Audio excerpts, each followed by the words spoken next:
Olá pessoal, hoje nós vamos falar sobre juros compostos. A fórmula para se aplicar juros compostos, ela é montante igual a capital vezes 1 mais I, que corresponde à taxa, elevado a T, que corresponde ao produto. A variação só dessa fórmula é esse T, que ele pode ser achado por aí como N, tá? Em relação ao nosso período, tá?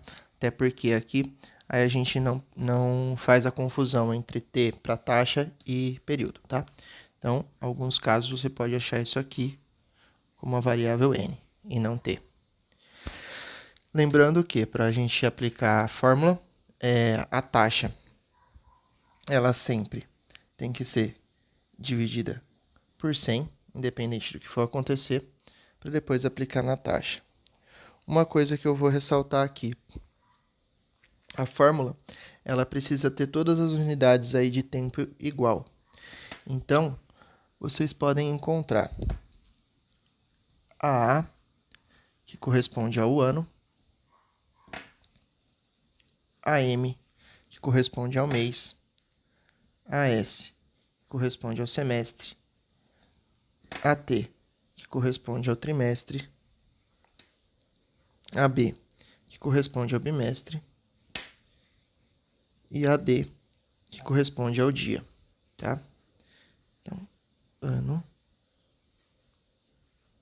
mês, semestre, trimestre, bimestre e dia. O que significa isso aqui? Significa que se a taxa for pedida em mês, o período tem que estar em mês.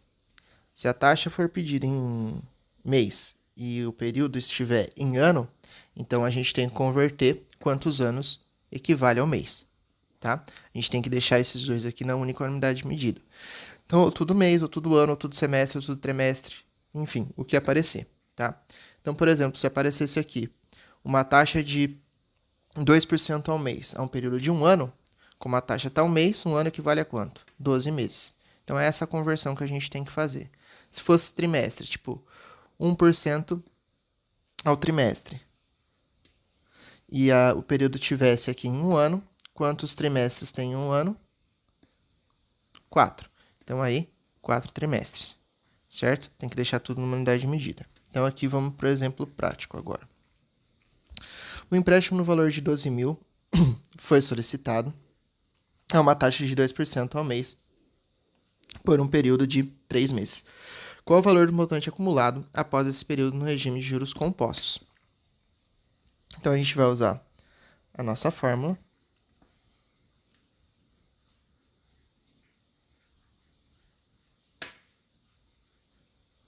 Elevado a T.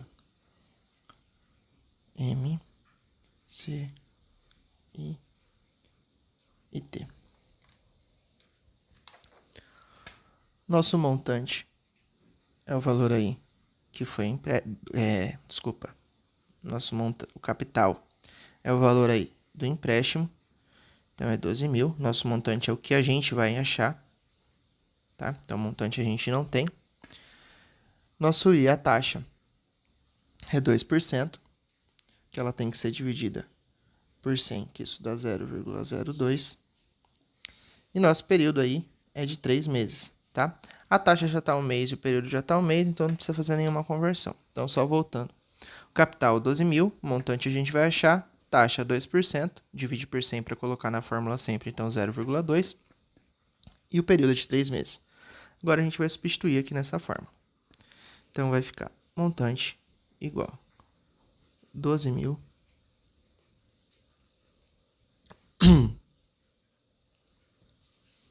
vezes 1 mais 0,02 elevado a 3.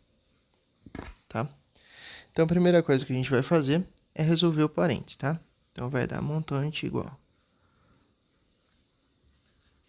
12 mil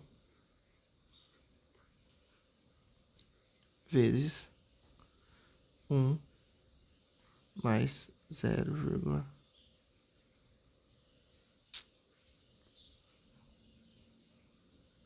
0,02 elevado a 3, que isso aqui vai dar 1,02 elevado a 3. Certo? Então, isso aqui transforma nisso. Segundo passo. Resolver o elevado.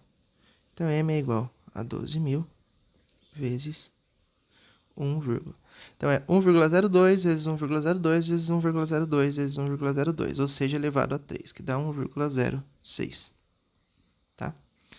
E o último passo, 12.000 vezes 1,06. Isso aqui dá 12.734. 35 aproximadamente. Certo? Então, isso aqui é a nossa cálculo. Lembrando que, para resolver o número elevado aqui, quem está com a calculadora científica, a gente tem ou aquela tecla que é dessa forma, ou aquela tecla que é XY, ou aquela tecla que é YX, tá? Que isso aqui resolve elevado. Então, revendo aqui. Nós tínhamos capital, taxa e período, e vamos achar um montante. Primeira coisa, nós vamos aqui eliminar o parênteses, tá? Então, dessa parte aqui, a gente já pode até, inclusive, já seguir direto para essa aqui, tá? Pode até pular essa daqui. Então, somou esses dois valores, deu 1,02. Elevou a 3, deu 1,06. Multiplicou aqui, deu 2.735. Aqui aproximadamente, ok? Por quê? Porque se você considerar mais casas após a vírgula, pode ser que dê 734 aí e uns quebrados. Então, arredondando, 2.735, certo? Lembrando dessas teclas aí para fazer elevado. Lembrando das regrinhas aqui, que esses dois aqui tem que ser a mesma unidade de medida. Então, isso é nossos juros compostos.